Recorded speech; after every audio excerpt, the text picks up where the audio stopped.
Assalamualaikum warahmatullahi wabarakatuh. Dimanapun teman-teman berada, semoga selalu dalam lindungannya dan semoga selalu dalam keadaan yang bersyukur dan keadaan yang berbahagia. Oke, kembali lagi bersama saya Fadil di channel kita LBN Story. Sebelum kita masuk ke dalam ceritanya, aku ada sedikit informasi bahwasannya di channel kita ini ada dua playlist. Yang pertama playlist reality dan yang kedua playlist fiktif. Jadi nantinya kalian bisa menyimak yang kalian suka berdasarkan pilihan tersebut. Oke, kalau begitu kita langsung masuk ke dalam ceritanya.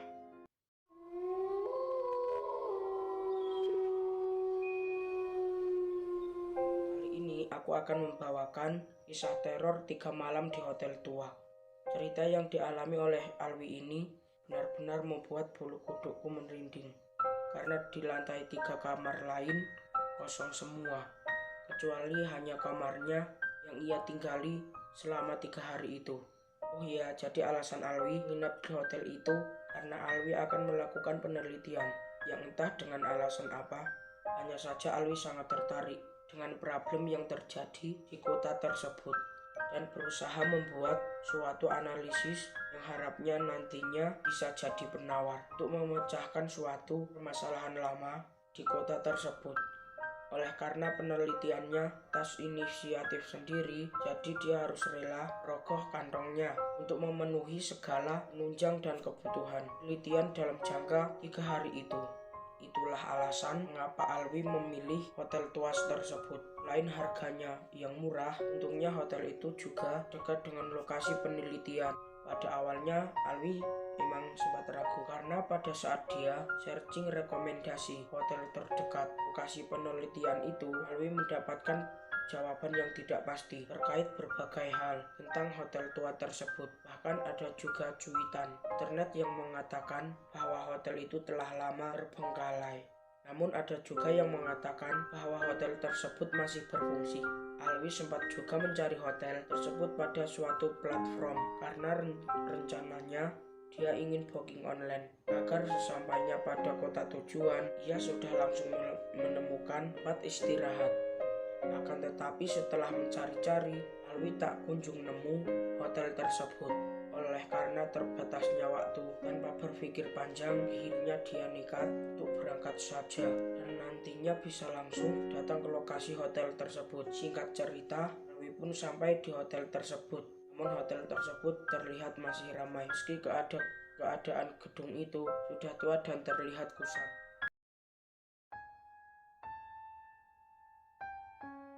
Tanpa berpikir panjang, Alwi langsung masuk ke lobi hotel menuju meja resepsionis untuk check-in langsung. Setelah semua beres, barulah Alwi diantar ke kamarnya yang berada di lantai 3. Di situ Alwi menaiki tangga untuk sampai ke lantai 3 karena memang hotel itu tidak terdapat lift. Wajarlah hotel tua. Alwi berjalan di lorong panjang yang hanya terdapat beberapa lampu yang berjarak sekitar 10 meter dari satu lampu ke lampu lain hingga terlihat gelap.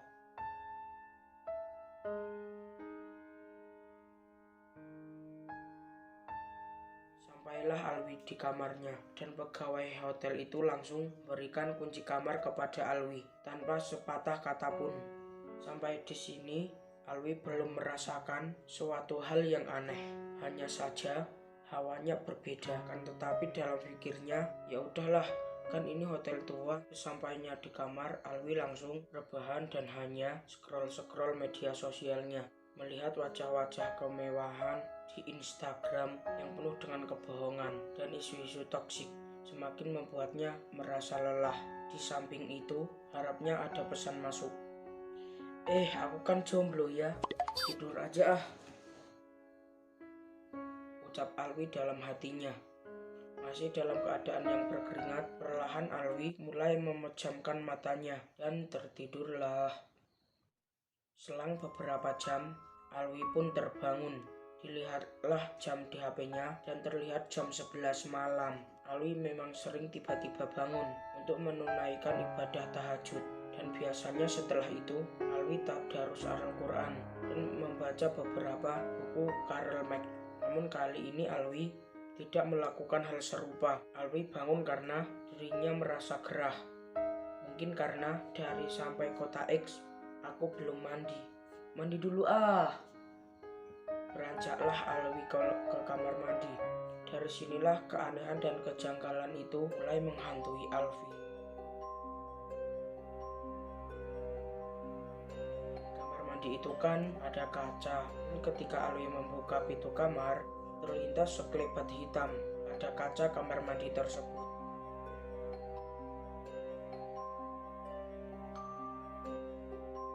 Sontak terkejutlah Alwi. Astagfirullah. Sembari menepuk-nepuk dadanya. Apaan tuh? Ucapnya dalam hati. Namun Alwi tidak begitu mengaitkan pada hal-hal yang di luar nalarnya. Alwi ini termasuk orang yang peka terhadap hal-hal gaib. Namun karena sudah terbiasa melihat hal-hal semacam itu, ia lebih sering bersandarkan logikanya dan berpikir positif atas apa yang ia lihat. Sudahlah, baru bangun tidur juga. Biur, mandilah Alwi. Dibasuhlah mukanya dengan sabun. Ketika cuci muka itu kan biasanya mata terpejam, namun Alwi merasakan seperti ada yang menghembuskan nafas di telinganya dan berbisik, jomblo ya. Alwi merasakan hembusan nafas sekali mendengar bisikan, kamu gak bisa keluar. Sontak Alwi langsung membasuh mukanya dipenuhi sabun itu dan dilihatlah sekelilingnya. Tengok kanan kiri atas bawah sampai ke lubang kloset.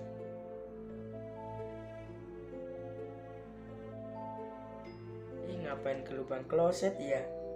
Setelah melihat kanan kiri, anehnya tidak ada apa-apa. Namun Alwi merasa seperti banyak makhluk yang melihatnya. Alwi merasa mulai tidak beres dan bergegaslah meninggalkan kamar mandi dengan keadaan yang tidak memakai sehelai pakaian pun. Di kamarnya itu ada 2 lemari. Namun karena Alwi membawa sedikit baju, Alwi hanya memakai lemari yang ada di sebelah kiri tempat tidurnya. Namun saat ia hendak membuka dan mengambil baju tidurnya, tiba-tiba lemari yang ada di samping TV tiba-tiba terbuka.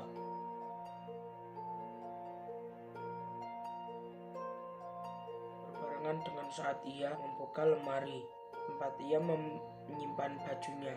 Namun yang bikin bulu kuduk Alwi merinding karena lemari itu seperti dipermainkan. Jadi lemari itu buka tutup sendiri hingga berulang kali.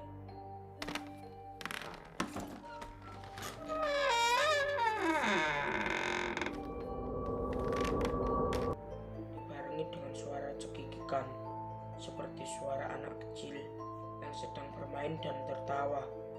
Namun suara tawa itu seperti suara tertawa dengan kesan sedih. Sebagai orang yang peka terhadap hal-hal di luar nalar yang biasanya hanya melihat sosok saja, sekarang ia dihadapkan dengan benda yang bergerak-gerak sendiri. Menurutnya itu sudah tidak masuk akal. Keringat dinginlah Alwi, terdiam terpaku melihat kejadian horor di depannya. Alwi berinisiatif untuk memberanikan diri mendekati pintu lemari tersebut dengan tubuh yang hanya berbalut handuk, tetapi badan Alwi terasa berat. Langkah kakinya terasa seperti ditarik, namun Alwi tidak akan menoleh ke arah kakinya. Alwi tetap berusaha terus maju, mendekati sumber suara yang ada di dalam lemari itu. Melangkah demi langkah dengan pintu lemari yang masih bergerak sendiri. Semakin dekat, semakin dekat. Dan kalian tahu yang ada di lemari tersebut? Kepala yang melayang, lidahnya menjalar panjang sampai ke dasar lemari dengan matanya yang merah dan senyuman jahat layaknya orang baik yang tersakiti. Dan pingsanlah si Alwi. Keesokan harinya, ketika gurita telah lenyap diusir sang fajar, handphone Alwi berdering. Dengan muka pucat, perlahan Alwi membuka matanya yang terlihat masih sangat ngantuk. Alwi pun mengangkat telepon dari temannya. "Wih, gimana penelitian lo? Belum ada hasil, Wan. Baru juga sampai hotel kemarin sore, masa langsung penelitian? Gak ada deadline juga, santai." Alwi bicara dengan nada dan kata yang seakan tidak pernah ada kejadian mencekam semalam. Pagi itu tidak ada keanehan. Alwi pun melakukan penelitian sesuai dengan planning yang sudah terjadwal olehnya. Seperti layaknya peneliti, Alwi observasi ke lokasi penelitian. Jam di handphonenya telah menunjukkan pukul 5 sore. Di hari itu cukup Alwi berinisiatif untuk bergegas untuk menuju tempat penginapan dengan motor Astrianya. 17 menit kemudian, Alwi pun sampai di parkiran tempat penginapannya. Setelah memarkirkan sepeda motornya, Alwi langsung bergegas masuk ke hotel tersebut. Namun anehnya, sesampainya Alwi di lobi hotel, semua pegawai hotel yang ada di situ nampak raut mukanya pucat semua, tanpa terkecuali. Yang biasanya pegawai hotel ramah dan menyapa para tamu hotel, namun sore itu para pegawai itu hanya melihat Alwi yang berjalan di depannya dengan tatapan yang kosong dan terus menatapnya. Alwi pun merasa janggal dan tak enak rasanya.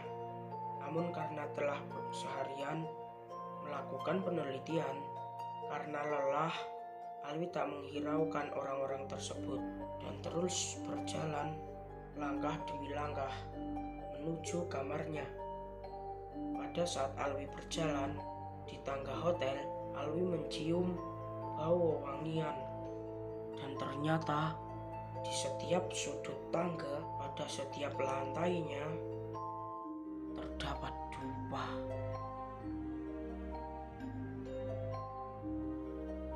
Kali ini Alwi mulai curiga dan merasakan, sudah gak beres nih.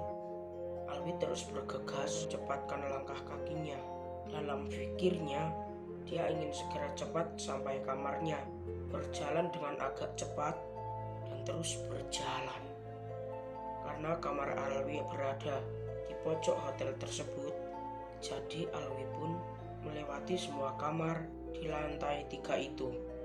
Namun anehnya, dari setiap kamar itu, Alwi mendengar seperti ada lantunan orang yang bernyanyi, namun dengan lagu-lagu Jawa.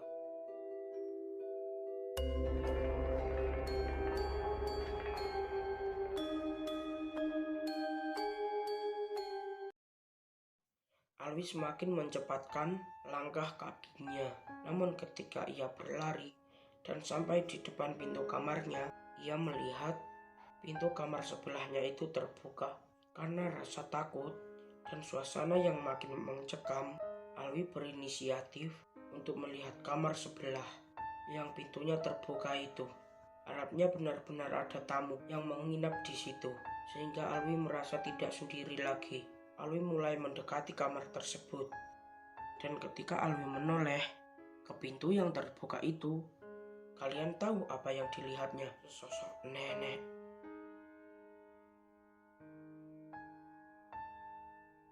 Yang menghelai-helai rambut panjangnya dengan nyanyian Jawa yang sedari tadi didengar oleh Alwi. Dan setiap pojok kamarnya terdapat 2 sosok makhluk besar yang matanya merah membara seperti terbakar. Alwi mengiranya itu genderuwo. Dari ujung lorong terdengar juga seperti banyak orang berlarian, dan suara itu semakin mendekati dirinya.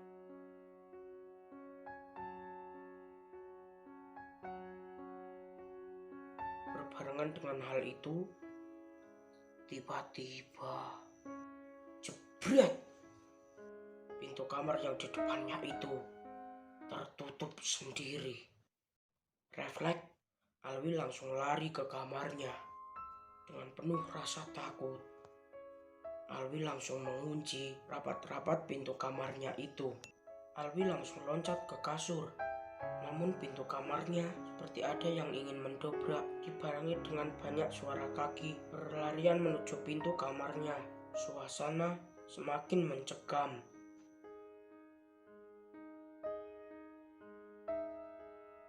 Dan Alwi kaget mendapati sesosok nenek yang tadi ada di kamar sebelah, kini duduk membelakanginya di samping Alwi persis. Namun dengan kedatangan sosok nenek ini, suara langkah kaki yang berlarian dan suara dobrakan pintu kamar itu perlahan hilang. Entah mengapa, Alwi merasa suasana menjadi sunyi. Meskipun ketakutan itu masih memeluknya, oleh karena sesosok nenek yang kini ada di sampingnya, dengan tangannya yang perlahan-lahan mengelus rambut panjangnya yang kusam itu. Nenek itu berucap, "Kumandang suku nanti kau harus berubah atau selamanya menjadi bagian dari kami."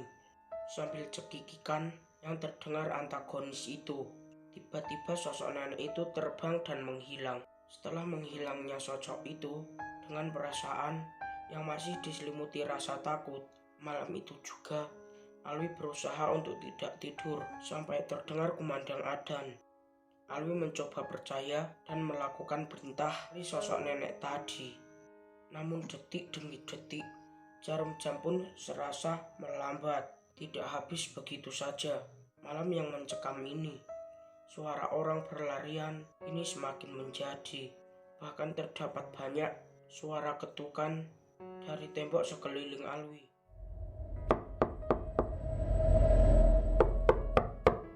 Dan terdengar juga seperti sedang ada yang melakukan ritual di kamar sebelah. Dengan sesekali suara jeritan dan tangisan mewarnai ritual tersebut.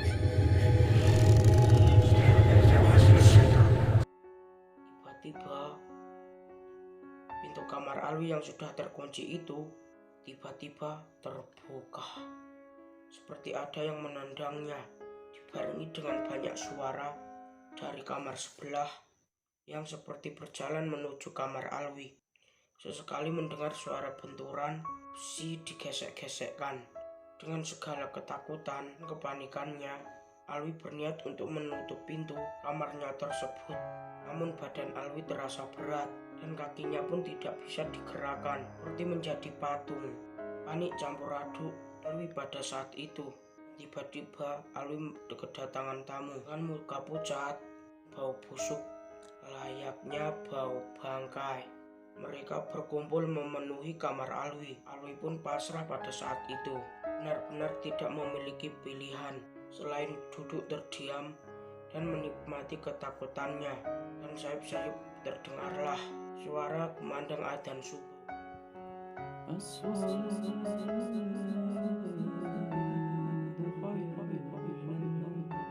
Tanpa berpikir panjang, sesuai perintah dari sesosok nenek, Alwi langsung gugup berkemas dan lari meninggalkan kamarnya. Pada saat ia berlari di lorong, ia merasa seperti banyak orang mengikutinya. Dengan suara nenek itu yang terngiang-ngiang dan tiba-tiba muncul. Didengarkannya nenek itu seakan berucap menyuruh Alwi untuk cepat-cepat keluar dari gedung itu sebelum kumandang adzan selesai. Jangan pernah noleh ke belakang, ucap nenek itu menambahi.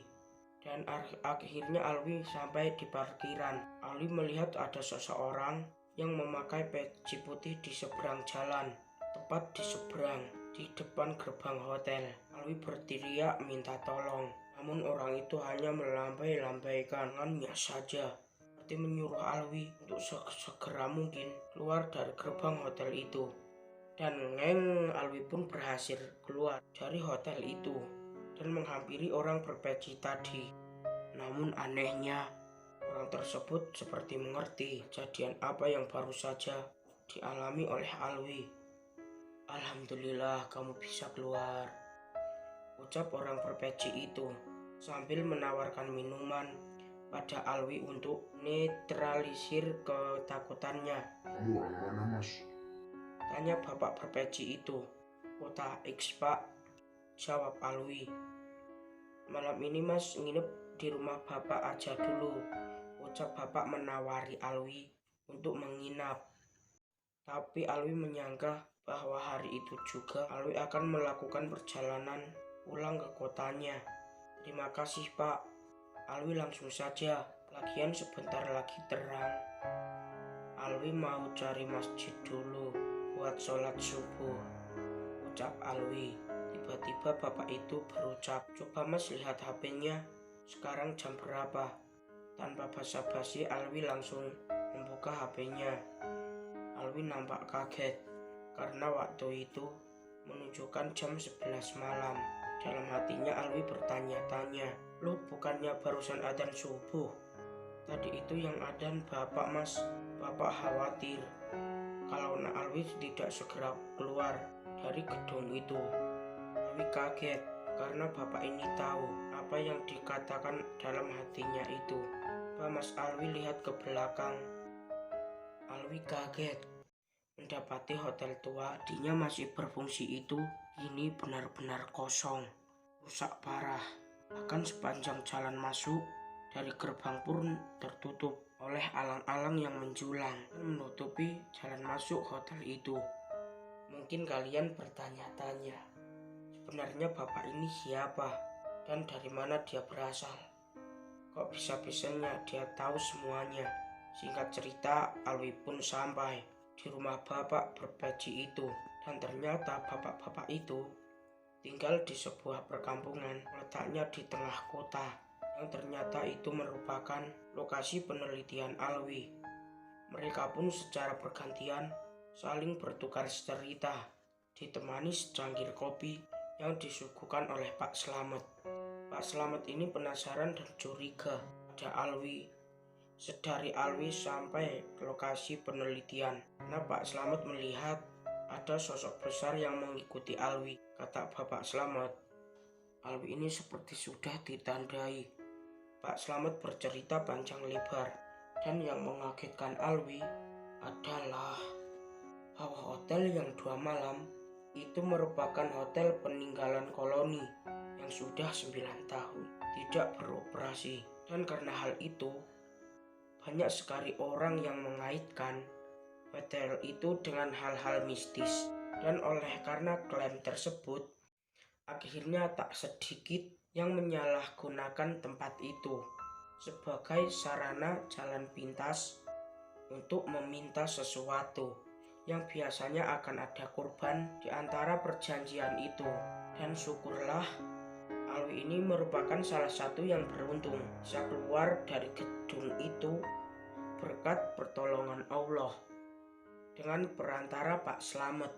Singkat cerita, esok hari Alwi berpamitan dengan Pak Slamet dan mengucapkan beribu terima kasih kepadanya. Meski Alwi ini termasuk milenial yang selalu mengedepankan logika berbicara tentang hal yang realistis, namun Alwi sadar bahwa kita hidup di dunia ini tidak sendiri, kita berdampingan. Dan oleh karena itu kita harus selalu menghargai dan berbagi ruang satu sama lain sebagai sesama makhluknya. Karena itu kita harus menjaga sopan santun dan berdoa ketika mendatangi tempat baru. Hal itu menjadi peringatan bahwa selain derajat kita lebih tinggi, akan tetapi tanpa sandaran kekuatan tolongan dari Allah, kita ini tidak berdaya apa-apa. Lah sobat-sobat, semoga kalian dapat mengambil pesan untuk semakin mendekatkan diri pada Yang Maha Kuasa, mengambil pesan buruk sebagai sarana pembelajaran, lebih mengingat dan mendekat pada pelukan cinta Yang Maha Kuasa. Terima kasih, cukup sekian cerita dari kami hari ini. Dan jangan lupa like, komen, dan subscribe. Jangan lupa juga share video ini ke teman-teman kalian agar mereka bisa juga mengambil pesan dan hikmah dari cerita ini. Jangan lupa ya cuy, subscribe channel kami dan nyalakan loncengnya agar tidak ketinggalan cerita horor dari kami. Sekian dan terima kasih banyak.